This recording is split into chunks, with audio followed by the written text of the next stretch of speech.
Welcome to the Wounded to Wisdom Mama podcast, where healing meets motherhood. We're your hosts. I'm Jasmine. And I'm Summer, two mamas on a journey of turning our pain into purpose and breaking generational cycles with love, grace, and honesty. Here, we share raw stories, practical tools, and heartfelt conversations about what it really looks like to heal from trauma while raising little ones. Whether you're in the thick of healing, learning to mother yourself as you mother your kids, or just searching for hope, you're in the right place. Together, we're choosing growth over guilt, wisdom over wounds, and connection over silence. Let's heal, grow, and mother side by side. Welcome back to the Wounded to Wisdom Mama podcast. This is episode 2, and I'm here with Jasmine. Yes, so exciting. Before we get started, I just want to say that this podcast discusses sensitive topics, so viewers' discretion is advised. We will be discussing domestic violence. Women will be sharing real stories, and they are a bit graphic. So if this is something that's going to be hard for you, please just maybe skip out on this episode. Yeah, or tread carefully, because while we want you to enjoy, your mental health matters, and we don't want this to be hard for you. So we understand if you skip this one, and we will see you on the next one. Yes. So as Jasmine mentioned, in this episode, we're going to be talking about domestic violence.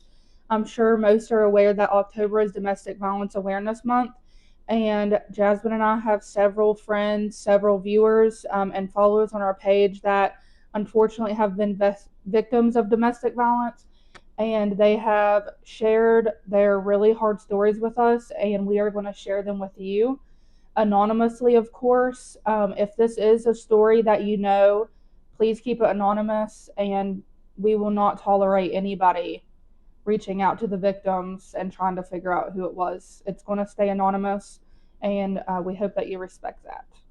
Yes, because I will remove you from this group indefinitely. It's just that simple. Yeah. These are really hard issues that they haven't talked to anybody else about besides us, and we want this to be a comfort space for everyone. So just don't try to... Yeah, just let them tell their story in peace, and we don't even have to act like we know about it, okay? That's just that simple. Yeah. So, this is a very personal and important topic for me. I've never been in a relationship where I was abused like this, but I grew up in a house where this happened. So I always felt like a true advocate for the Domestic Violence Awareness Month. I always share things, it's just important to me that people understand that this is real. It happens, and it's hard. Like, some women, and even men, don't get me wrong, are stuck in situations like this where they feel like they just have nowhere else to go. Yeah. There's no other choice. This is their life, and so this episode is really personal to me because women I have loved, and like mother figures, my mom, it's important to me. Yeah. So I also have never been in a relationship where domestic violence was involved. Thankfully, I married Chris really young, so he's just really been the only person I've seriously been with. But my mom was a victim of domestic violence, and seeing that when I was growing up was hard. She wasn't really there a lot, so I didn't see it a lot, but when I did, it was hard to see. So this is very important to both of us, and we want to bring awareness to it because it's not normal to go, to have to deal with these things. So we want you to feel safe and secure and loved here. Yeah. So we're just going to get started. I have this all on my phone, so don't think I'm on there. This is just where all the thoughts are. We have 3 different stories specifically. None, like, the order doesn't matter. Not one is more than the other, it's just the way I have it out. So, let me just see where to start. Okay. You want to go or me first? You can go. Okay. Grab your tissues. Yeah, and like I said, please don't reach out to any of these women if you even think you recognize the story. Yeah, 'Cause this this will be took- like no tolerance. Yeah, No. it took a lot for this woman to write this and send it to me and let me share it with you. So, let's just go. Okay. She says, and this is all her words, I never thought I would say these words out loud. For a long time I was afraid of being judged, of not being believed, afraid of reliving things I thought I had buried. But the truth has a way of needing to be heard, and maybe if I speak it, someone else who feels trapped, confused, or silenced will know they're not alone. While it was happening, I thought love meant sacrifice, that it meant staying quiet, forgiving, and holding on no matter what it cost me. He came from a home where violence was normal, and I didn't understand how easily someone else's pain could teach you to live in fear and become your own pain. At first, he saw something special in me. Then slowly he started choosing my friends, choosing what I could wear, what I could say, turning people against me, making sure I had no one else to turn to but him. When I found his pills and flushed them, he beat me. Then he threw me out in the rain, and I had to find my own way home. I remember walking, soaked and shaking, still thinking I must have deserved it somehow. I had chills. I know. He hurt me in ways that left scars no one could see. He pushed me in the river knowing I couldn't swim. He held me under. He hit me in front of people who said nothing. He recorded things that should have been private and showed them to others. His family even printed out pictures, handed them to mine, as if to prove I was the problem. He said it was because he loved me, and I believed him. He convinced me the abuse I endured from my mother was my fault, that I had deserved it. He said that that's why he hurt me too, because I made people angry, and I believed that too. He used my family to keep me close, and I even forgave things I never should have, because being near him felt like the only way that I still mattered. The turning point. The night he purposely wrecked the car, he told me he was going to kill me, and for the first time I believed him. That crash didn't just end the relationship, it ended the illusion.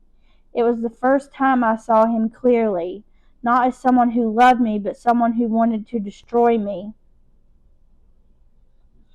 Even after everyone told me it was abuse, I still thought I loved him. That's how deep confusion can run, how trauma can make you believe hurting yourself is a form of love too. He was so popular, everyone loved him, his friends, his family, even strangers. I remember sitting in court, terrified to even speak, convinced he had already silenced me before I could open my mouth. He told me no one would believe me, and for a while I almost didn't believe myself. Even after he was put on house arrest, even after he was sent away, there were still people who refused to see the truth. People who made me out to be the liar, the bad one, and for a long time that made me feel even smaller. The after. I made myself small. I blamed myself for everything. I avoided mirrors and memories alike. I carried shame that wasn't mine to carry. There were small things I once loved, singing, dancing, writing, moments that felt like me. He convinced me I was terrible at all of it, that nothing I did was good enough. Even now, years later, when I pick up something I love, I still hear that voice in the back of my head telling me I can't do it. But I keep going anyway because I refuse to let him take that from me completely. I was young and I had my youth taken from me. He stole years of freedom, moments of safety, and the simple peace of believing I was worth protecting. But time passed, and with it, I learned something he never did. Love doesn't isolate. Love doesn't silence. Love doesn't make you afraid to breathe. Stop. The now. Now I'm still healing, but I am not broken. I've built peace where there used to be panic. I tell my truth without fear because silence only ever protected him, not me. He took pieces of my youth, but he didn't take me. I define who I am now, the stronger, softer, wiser, and I will never mistake pain for love again. If you're listening and you feel lost in something that hurts, please know this. Love doesn't hurt like that. You don't have to earn love by surviving it. You deserve to feel safe and whole and free. And because I did survive, you can too. And to the parents listening, talk to your children about love. Teach them what a healthy relationship looks like. Teach them the red flags to watch for, both in adults and in our children their own age. Show them that love is never supposed to hurt, that respect and safety are not optional. Because the more they know, the better they can protect themselves, and the sooner they will understand that real love never makes them small. Oh, stop. I'm like speechless after that because She writes so beautifully. yeah, she does. Um, I love the way she tells the story. I couldn't imagine being in those circumstances, but I'm so proud of her for overcoming everything that she has and making such the beautiful life that she has. And I just pray that she continues to heal from it. Sorry, I already read this once, and it was harder to read out loud than it was like in my head, you know. It just makes it feel so much more real. The fact that people actually go through things like this, people that they love and trust and care about. And it's crazy, like, whenever, like, there's so many people that go through it that you might even know and talk to, and you have no idea that they're going through those things. Well, thank you for sharing your story, truly. It hurts my heart to know that this is a part of your past, but you have shown and proved that it does not define the person you are now, and how strong you are and the type of mother you are, because you are breaking that cycle and you're not allowing that with your life now. And you know, you're teaching your children to love people and respect them, and you don't hurt the people you love, and that is brave. Yeah. So we look up to you in so many ways. We are proud of you, very proud of you. So you said that your mom was well, I don't like saying victim because they survived this thing. So did she survive that relationship? She was in several toxic relationships. Of course, I don't remember some of them, but the one that I do remember the most is who she was married to whenever she passed away. He is an alcoholic. He's not now. That's like a whole other thing. Let's just clear, this wasn't your dad. No. Yeah, let's get that out of the way. My dad would never lay his hands on somebody. No. I want people to think that. No, and if you know my dad, then you know, like, he would never do that. No, this is not my dad.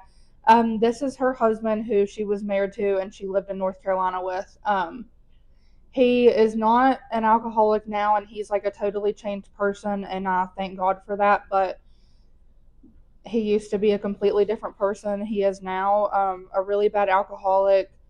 If he didn't have a beer in his hand when he wanted it, it was just not good. So yeah, the alcohol and stuff, it just made him more enraged, angry, and they were drug addicts too. So the two things mixed together just were not good. Yeah, I know you mentioned like about your mom too. We have really similar stories when it comes to that kind of thing. Like, how does that make you feel? Well, you know, my mom and dad split up when I was young. So I want to say, like, I don't even know. But then my stepmom came in the picture when I was like, I don't know, 4 or 5 probably. And I did forget to mention this last week. You had mentioned you having mom figures, and I didn't, but I did. Jenny,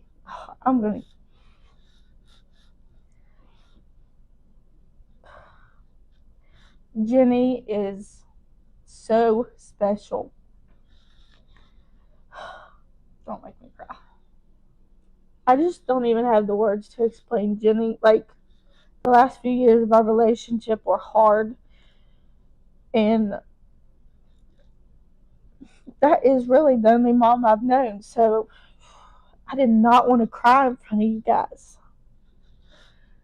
I just wanted to put that out there. I did have a mom figure, and I love her with my whole heart, and I am so thankful that she raised us since we were little. She raised us 3 girls like we were triplets, like, she was just, God knew that she needed to be in our life, and the fact that my dad put her in this situation that we're talking about, and she stayed.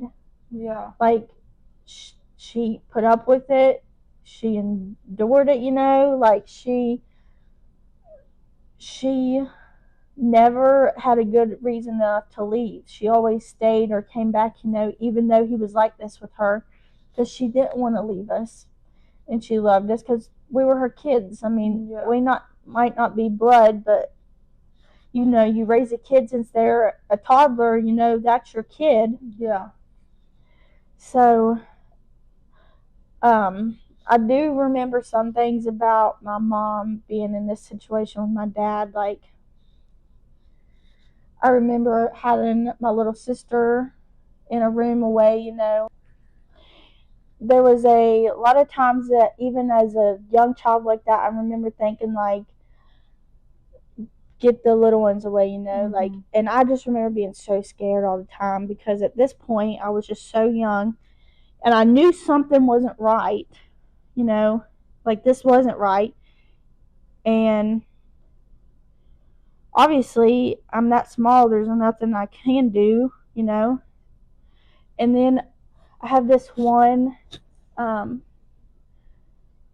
like, memory that I'll never forget. It was in the middle of the night, and my mom had come and sat on the edge of the bed where me and my little sister were asleep because they had been fighting that night, and she was just, like, all busted up and stuff, And she's like, Jasmine, I have to leave.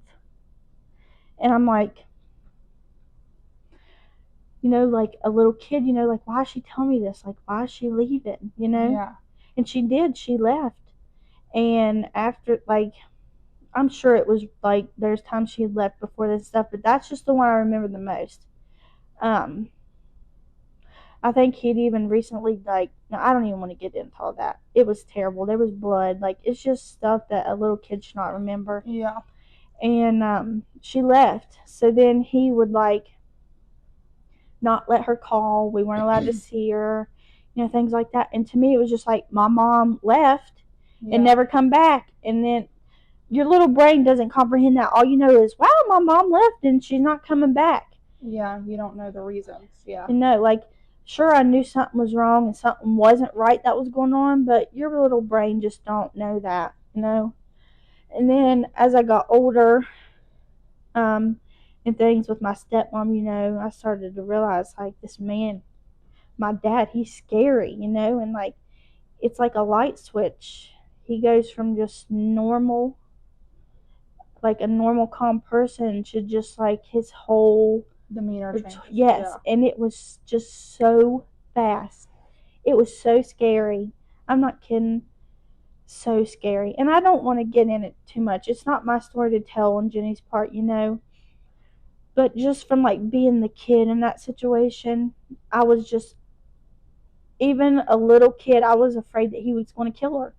We was going to come home, because we did eventually get to see mom and stuff on weekends and stuff like that, And I just was afraid that we would come home and she wouldn't be there anymore because he would have done something, or when he is doing her like that, we'd wake up in the morning and he'd kill her or something, Yeah. It's just, even our little brains, you think that we don't realize what's going on or it doesn't affect us, but like you said, I'm 26 years old, and the stuff that my dad did haunts me Yes. to this day, like, I will never forget.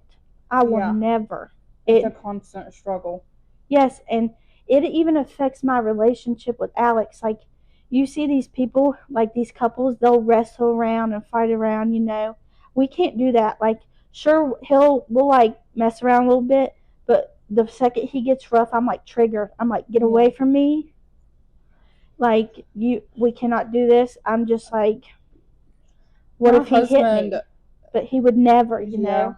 My husband, like I mentioned last episode, he grew up in a pretty rough household, and his dad was rough. Like, not really like beat his mom or like hit her or anything like that, but like they had to do certain things before they were allowed to come in and eat, or just simple things like that. And it's just horrible. It is. See, my mom had married a man one time, and for a while we like loved him, but now that I'm looking back as an adult, the things that man did was abuse. Like, he got his dinner first and he got the seconds. Like, he ate first and made sure he was full. We weren't allowed to drink anything out of the fridge. Like, we could drink water. Like, we weren't allowed to touch anything. Oh my gosh, it's just so embarrassing. Maybe I'll get myself to talk about it one day, but the things he did is just like embarrassing. Yeah. And not in a good way. Like, childish behavior from adult and using it to punish kids. Like, and I look back at it and I'm like, my mom allowed this man to abuse us, and she allowed it. Yeah. So, and that's another thing that now we're talking about abuse. That comes in like so many forms. It's not just always physical. I was just sitting here thinking like how to put that into words. Yeah, like emotional abuse is also a thing. People manipulate you. That's a type of abuse. It's not always just the ones who are hitting them. Yeah, they shelter you from the outside world. Don't let you have certain friends. Wear certain things. A lot of words cut just as deep as a knife would. Like, that stuff lives with people for their whole life. People that love you should not call you names. No. Should not try to humiliate you in front of people. Should not. And it doesn't matter if they're just joking. If a joke doesn't make you feel good and it's not funny, that's not a joke. Like, that's my big thing. Even just talking to a friend or something, if your joke isn't making me feel good, that's not a joke. Yeah. Like, don't make me feel bad and try to pass it off as a joke. Like, no. That's a big thing. But yeah, that abuse can come in so many ways. Mm-hmm. And for adult, like women, children, and even men. And we're like, this is specifically talking about women, but we understand that men go through this as well a lot. And it's not as common, but it does happen, and they suffer just as much as women do sometimes. And that doesn't make it any less in this case. It's just our stories did come from women. Yeah. You want to share another story? Yeah. You can do the next one. This one's a little long, but that's okay. This one is just, she's explaining the whole story, really. Okay. So it is a little long, but I'm a crybaby.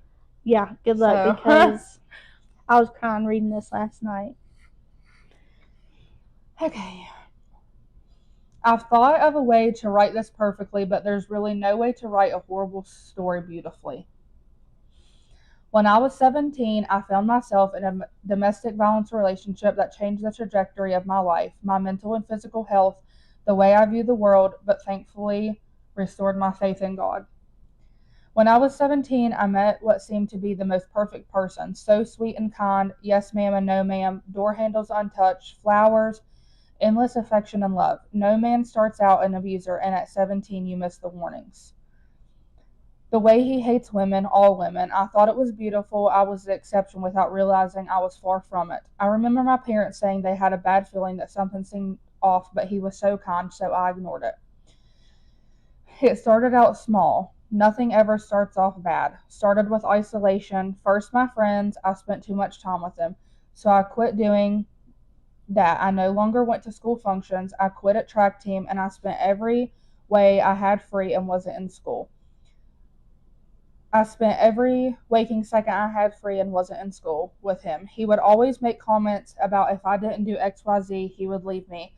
And I really believed that wasn't anything bad. He just really liked me. Then it slowly became that I needed to stay with him. I didn't need to be at home, and I had just graduated. He convinced me that there was no reason that I would need to be home with my family because I was an adult now, and as adults don't stay at home even though he still lives at home himself.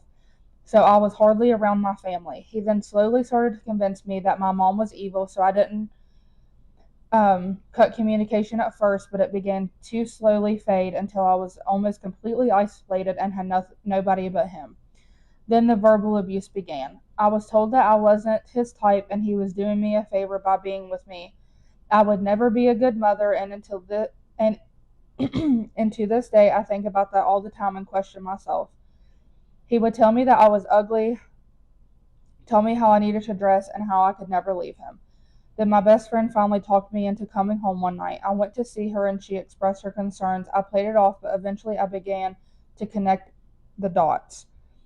It was becoming toxic fast, even 4 months into that relationship. I'm not here to tell everybody that I was a perfect person, but because I'm definitely not. I cheated on him that night, not physically, but I wasn't where I was supposed to be. He found out quickly, so I broke up with him. He wouldn't allow it, and looking back now, this was the gateway to so much more. Rightfully so, he was mad. I just wanted to end things. He threatened me, my family, my friends, and at 18, I believe he would. He took the keys to my car and told me I was going with him. Drove me back to my parents' house to tell them who they raised, and he did just that in front of my entire family. My mom told me she knew then he wasn't right. He made me go pack my stuff and go home with him while he spent the night telling me what he would do to me if I ever left or cheated on him again, and eventually pulled a gun for the first of many times, lifted me up against the wall, and told me I was his. I never felt more scared. I never felt love. It was like being a prisoner. A few weeks later, my family insisted that we were going side by side riding with them. He was mad. I wanted to go. After a while, a group gathered at our house to go, and an ex of mine showed up with another girl. This infuriated him, so once he got me alone in the riding trail, he started telling me how worthless I am, how I deserve to die. Right before he looked at me and said, "You want to die for him?" and drove us off a mountain. I can't recall much of that day. I was flown, and I will live with seizures from a TBI for the rest of my life, but God willing, I was fine. But apparently in my state of unconsciousness, I told the nurse he had done it. She told my mom, and my mom expressed her concerns to me. I lied. What if he killed my family, my friends? I spent the next 7 months in what I consider now hell on earth. I wasn't around my mom for asking questions. I was choked, suffocated, beaten, hit, and always threatened with a gun. I remember the words, "You'll only leave in a body bag for the rest of my life." I remember feeling scared and alone. I would pray, and he'd laugh and tell me there's no God. Because if there was, why would he put you with me? I thought sometimes maybe he was right, but ultimately I think God is the only reason I'm still here. I was lost, empty, and scared to death of tomorrow. I'd walk around with bruises. I had to lie. I have a scar to this day of a gun print in my head from being held so many times. And I'm scared to death of pillows, but that's not even the worst part. His family in the house never even batted an eye. Nobody protected me. Nobody noticed. One day I decided that I could either spend the rest of my life doing this or die, and decided maybe dying was the easier option. I was saved, but remember thinking I'd never be a mother if I didn't make it out. So I texted the same man I had cheated on him with before to meet me. I knew he'd help me. He was an ex, and so I told him I was going to my stepmom's. He had an infatuation with her, as he called it. He made me take his car, so I had to come back or go to jail, and I went to my ex's. Again, I am wrong for that, but I really was scared. While I was gone,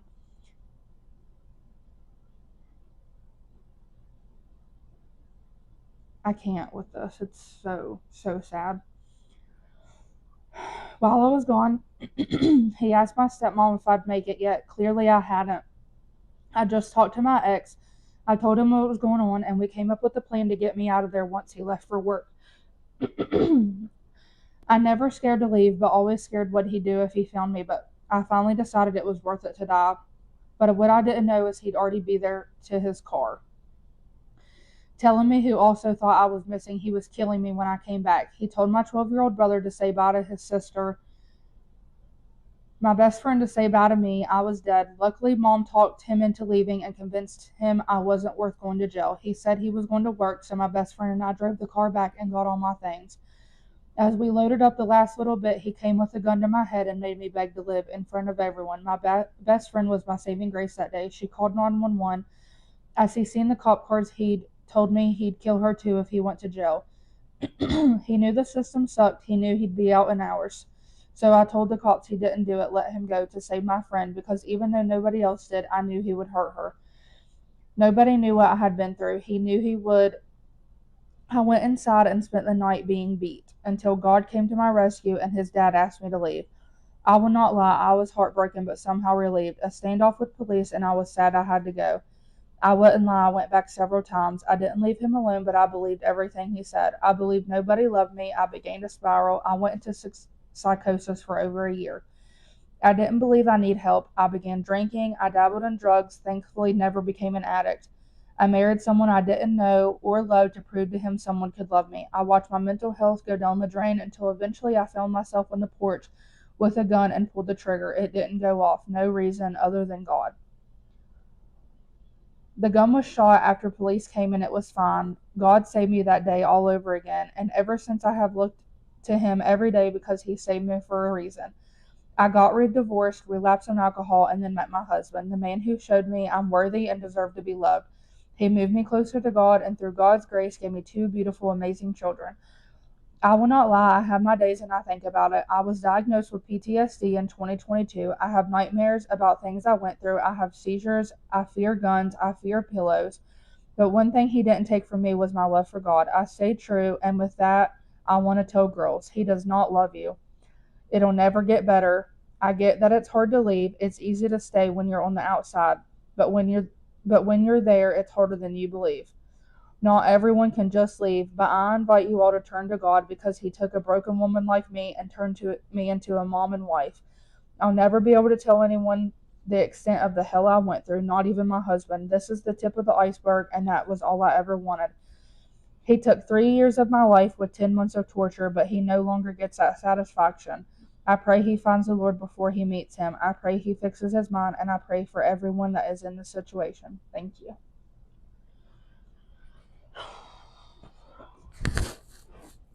Let me just say that you said that you talked to your ex and he was rightfully so mad, but that did not give that man an excuse or a reason to hit you. You did not deserve anything that you went through. Nothing.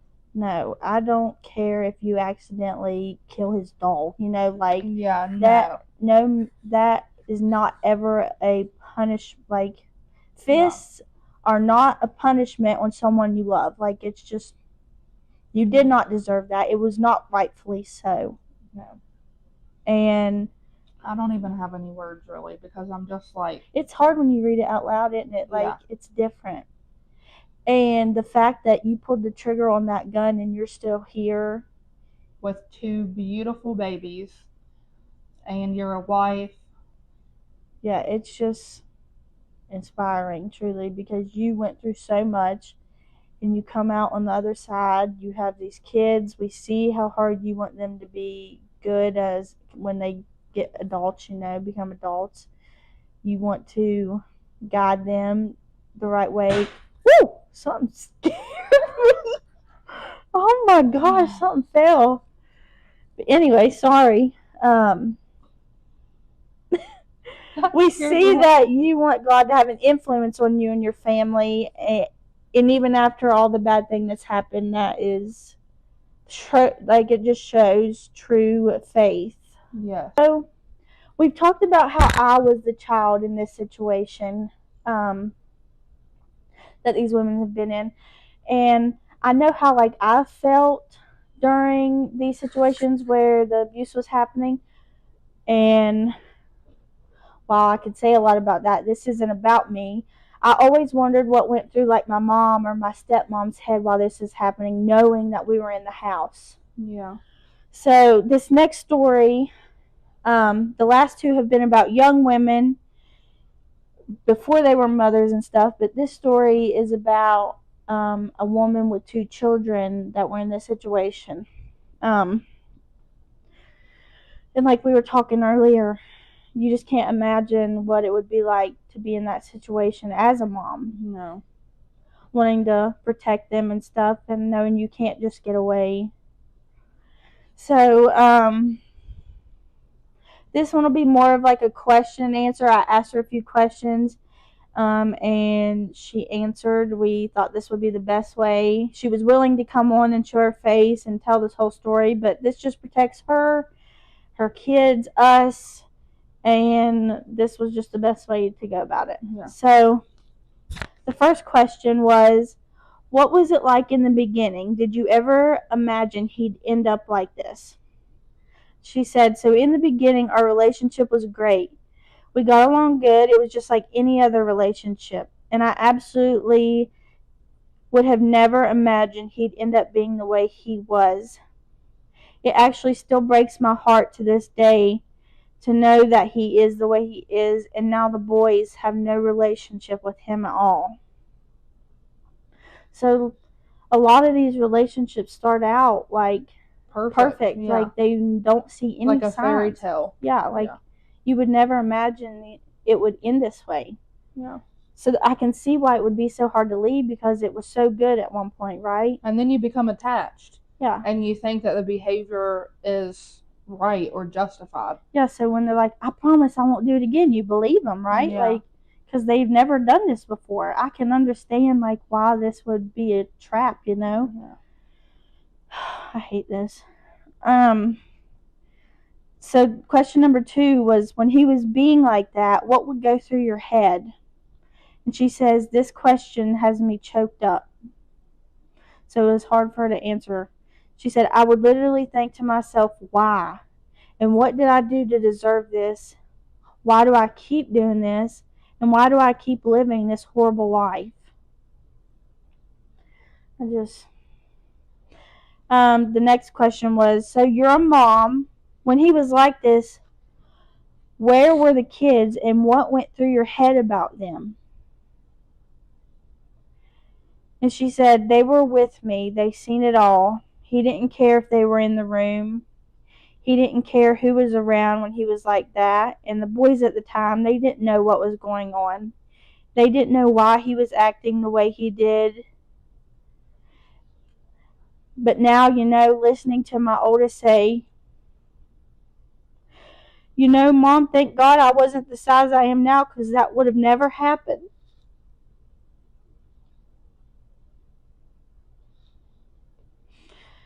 She said, there was a time he pushed me down on my son, and I was laying on top of him, protecting him, while he kicked me multiple times in the head and the ribs, and my son was just screaming and crying along with me.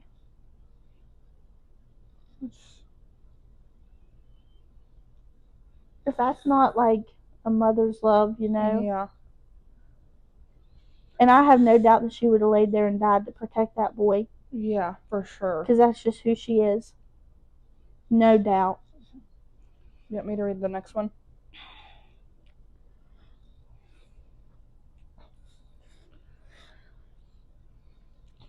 The next question that Jazz asked her was, what was the moment you realized you have to get away? How did that feel in that moment?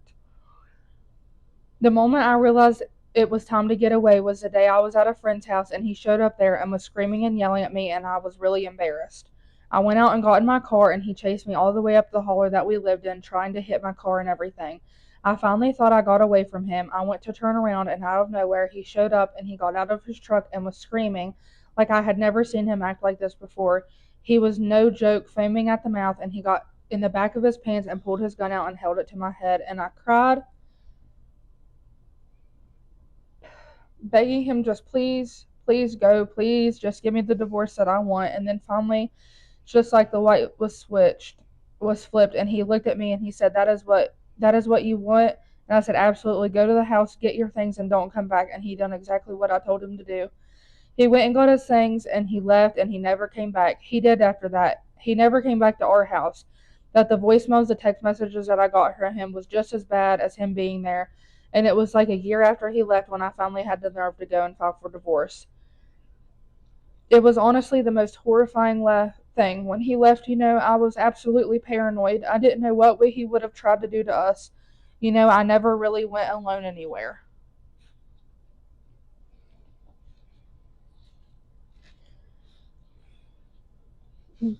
You know this person. Yeah. Would you ever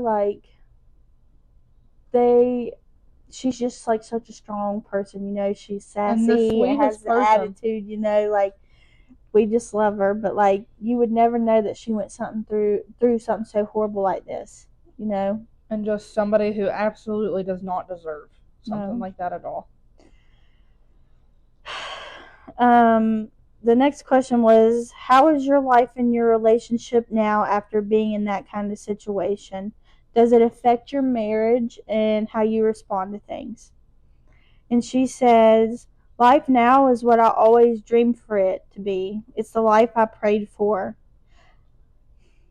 I don't have to worry about ever being treated like that again. And yes, it does affect me. The least little things trigger me, and I go into the self-defense mode, like having my face touched or somebody close to my face. I can't deal with it. He'd grab my face and get real close to me, and I just screamed. And yeah, it was horrible. I don't know where the rest of the questions went. Hold on. And just knowing who she's with now and how silly and goofy and just everything that she deserves is just... and I would have never imagined them getting together. No, but it's so funny. I love it. Fits. And the life that they have after what she went through and knowing what she went through and the life she has now makes me so emotional because I just want to literally go and give her the biggest hug and literally kiss her because I just love her. And I just cannot believe that she went through something like that. She is truly one of my favorite people on earth, truly. Oh, yes. I love her so much. And we'll just finish this. So she says her advice for any girls in this situation. That light's driving me nuts. My advice is if you can escape that life, then escape, because it's not worth it. It's not worth dragging your kids through it or trying to make things better. And don't ever believe them when they say, oh, please just say, I promise I'll change, because they won't. And she said, thank you for asking me to share. And there's way more if we ever had any more questions. Well, all I have to say to her is that I love you so much, and I'm so proud of you and your husband and your 3 kids and the beautiful life and house and everything that you have. You should have never had to endure that, and I can't believe that somebody would do that to you and the boys, but I'm so proud of you for getting out. I'm not going to get all sappy. I love you, and I'm not going to cry anymore about this right now. But that's for all of them. They all are so brave. And not just for these 3. Any of you, whoever have been through this or are actively going through this. Yeah. Went through this as kids. It may not feel like it, but there is a way out. And it might not be today or tomorrow, but it is possible. And it might not feel like it is possible, and your heart might break in two and stuff, but I mean, they say this, it ends in one of 2 ways. You get out or you end up dead. It never gets better. And like I said earlier, I was always afraid of my stepmom end up being dead or something, I just can't imagine being, it's just, such a big thing to wrap your head around, and so many people, men and women and children, because children are a lot of times on the end of fists too, and that just breaks my heart all over again.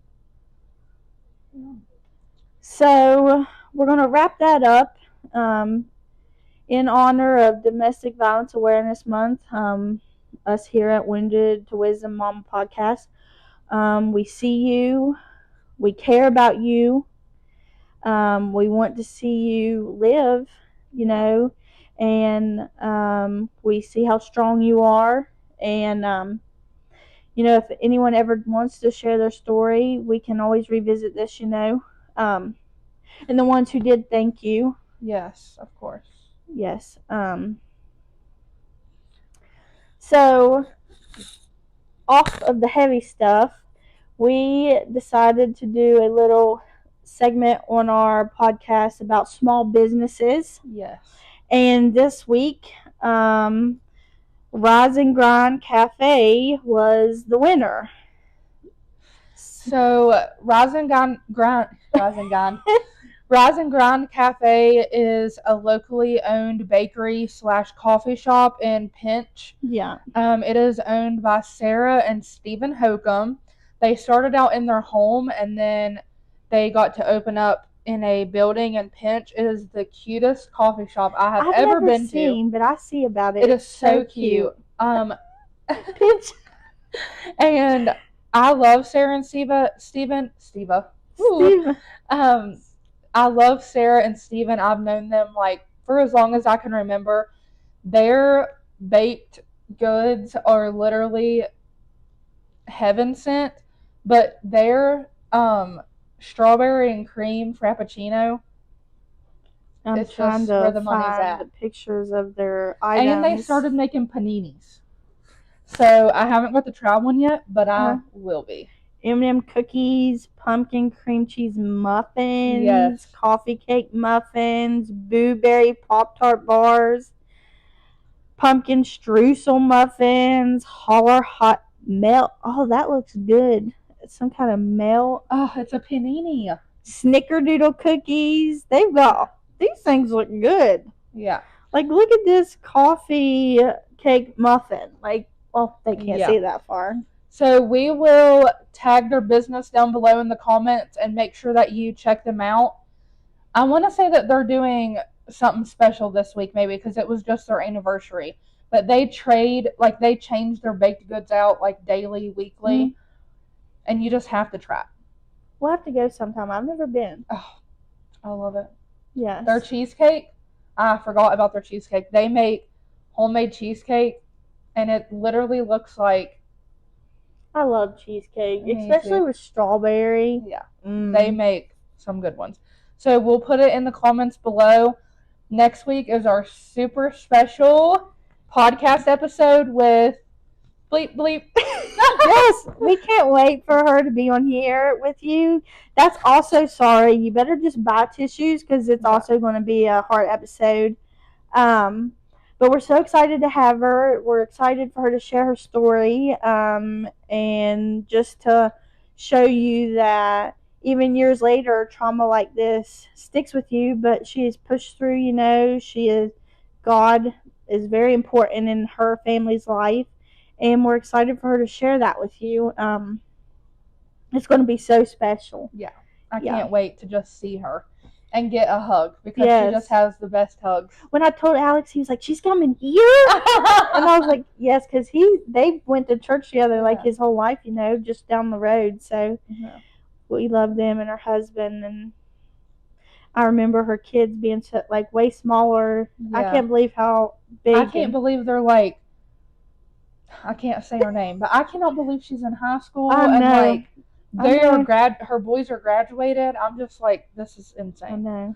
But that wraps up episode 2, which is so bittersweet. I cannot believe that we actually. And the name Survivors, it fits so well because that's what you guys are. Yeah. Survivors, and we're so glad to just be a small part of this, and to share it with you guys. Yeah. And we hope that you join us on our next episode. Yes, so thank you for watching, and we'll see you next week.